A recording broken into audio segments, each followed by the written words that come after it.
Hello guys, तो कैसे हो आप सब। स्वागत है आपका आज एक और नई वीडियो में।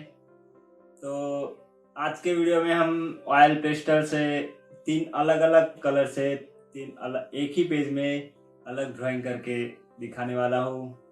कुछ नया करने वाला है। थंबनेल तो आपने देख ही लिया होगा।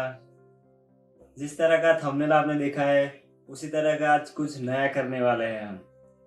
और आपको ऑयल पेस्टल कैसे यूज़ कर रहे हैं वो सीखना है तो मुझे कमेंट में ज़रूर बताएगा, ताकि मैं उसके ऊपर एक ट्यूटोरियल बना सकूं, जिसकी मदद से आपको पता चले कि ऑयल पेस्टल जो है मुझे किस तरह से यूज़ करने हैं और आप अच्छे से अच्छा ऑयल पेस्टल का यूज़ करके एक बढ़िया सा ड्राइंग बना सकें।